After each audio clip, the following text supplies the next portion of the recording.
بسم اللہ الرحمن الرحیم۔ السلام علیکم، آپ دیکھ رہے ہیں الف نیوز اور میں ہوں آپ کے ساتھ ماجد علی۔ شامل کرتے ہیں پاکستان اور دنیا بھر سے بریکنگ نیوز ہیڈ لائنز۔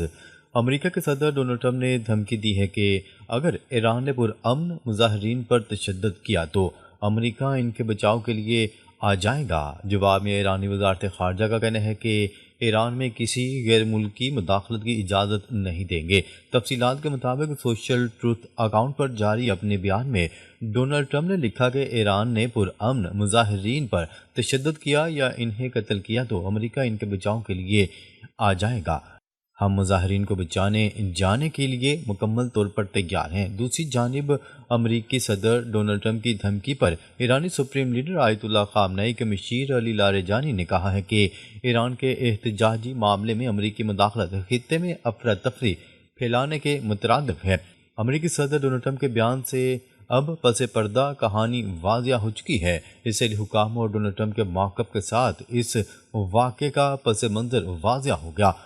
ہم احتجاج کرنے والے تاجروں کے موقف کو تخریبی عناصر سے الگ سمجھتے ہیں۔ امریکی مداخلت پورے خطے میں انتشار اور تباہی کے مترادف ہوگی۔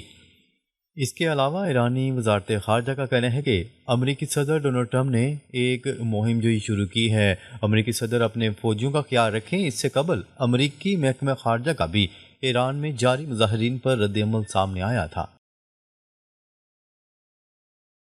ایران میں جاری پرتشدد مظاہرے چھٹے روز میں داخل، تعلیمی اور سرکاری ادارے بند۔ ایران میں کرنسی کی قدر میں بے تحاشا کمی اور بڑھتی ہوئی مہنگائی کے خلاف عوامی مظاہرے چھٹے روز میں داخل ہو گئے۔ دارالحکومت تہران سمیت مختلف شہروں میں احتجاج کا سلسلہ بدستور جاری ہے۔ احتجاج کا یہ سلسلہ دکانداروں کی جانب سے شروع کیا گیا تھا جو ڈالر کے مقابلے میں ایرانی کرنسی کی قیمت میں بے تحاشا کمی پر برہم تھے۔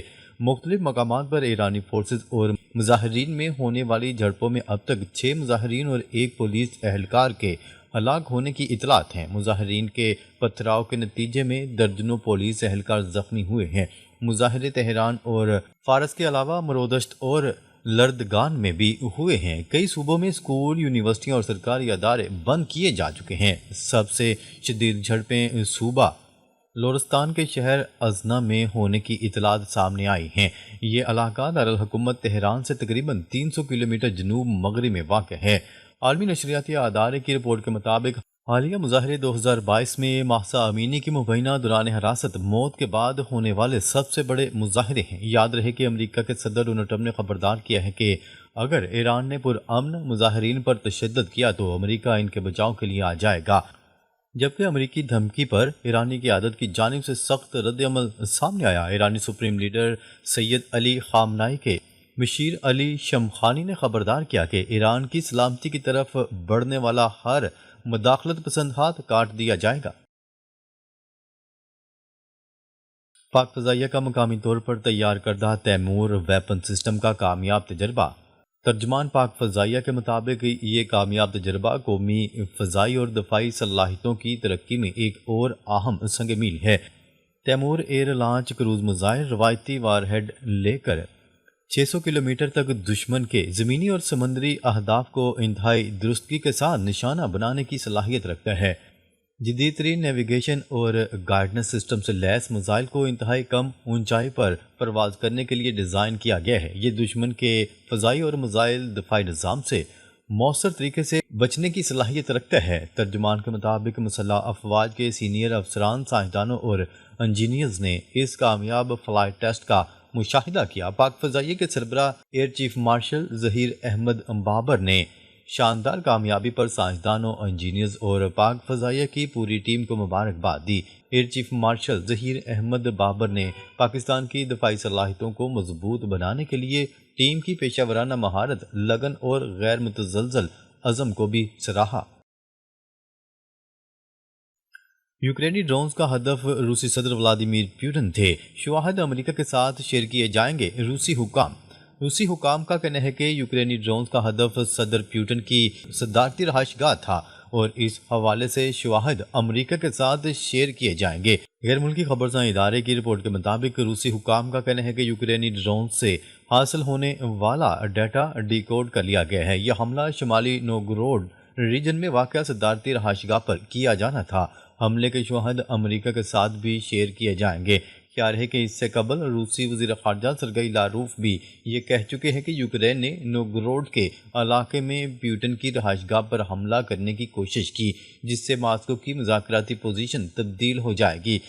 سرگئی لاروف کا کہنا تھا کہ یوکرین نے نوگروڈ میں روسی صدر کی سرکاری رہائش گاہ پر ایکان میں طویل فاصلے تک مار کرنے والے ڈرون سے حملہ کیا۔ اس طرح کی لاپرواہی کی کارروائیاں بغیر جواب کے نہیں رہیں گی۔ دوسری جانب یوکرینی صدر ولادیمیر زیلنسکی نے ان الزامات کو روس کی جانب سے گھڑا گیا پروپیگنڈا قرار دیا اور کہا کہ روس ان الزامات کے ذریعے کیف پر حملوں کے لیے جواز پیدا کرنا چاہتا ہے اور امریکہ کے ساتھ جاری ان مذاکرات کو سبوتاژ کرنا چاہتا ہے۔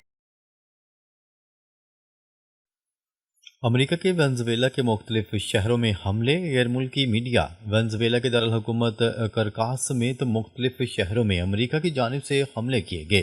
امریکی میڈیا نے دعویٰ کیا کہ یہ حملے صدر ڈونلڈ ٹرمپ کے حکم کے بعد کیے گئے۔ غیر ملکی میڈیا کی رپورٹ کے مطابق وینزویلا میں زوردار دھماکوں کی آوازیں سنی گئیں اور مختلف علاقوں میں دھوئیں کے بادل بھی اٹھتے دکھائی دیے گئے۔ امریکی میڈیا کے مطابق کرکاس میں کم از کم 7 دھماکے سنائی دیے، جبکہ اونچی پرواز کرنے والے طیاروں کی آوازیں بھی سنی گئیں۔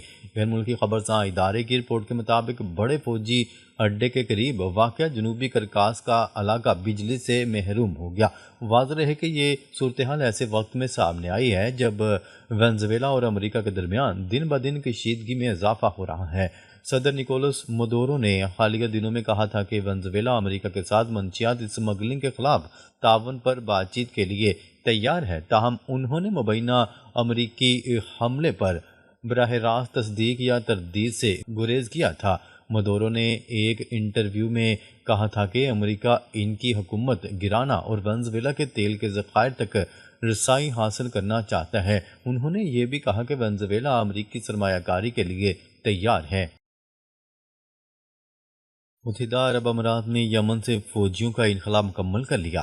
متحدہ عرب امارات کی وزارت دفاع کا کہنا ہے کہ یمن سے اپنے فوجی دستے کی واپسی مکمل کر لی گئی ہے۔ غیر ملکی ذرائع ابلاغ کی رپورٹ کے مطابق اس حوالے سے اماراتی وزارت دفاع کا کہنا تھا کہ یمن سے اماراتی فوجی دستوں کی واپسی کا عمل مکمل کر لیا گیا ہے۔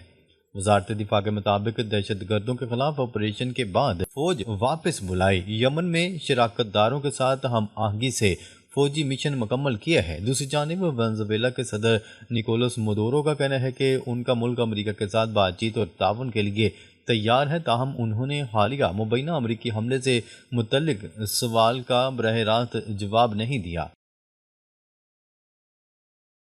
یمن کے علیحدگی پسند گروپ کا جنوبی ریاست کے قیام کے لیے منصوبے کا اعلان۔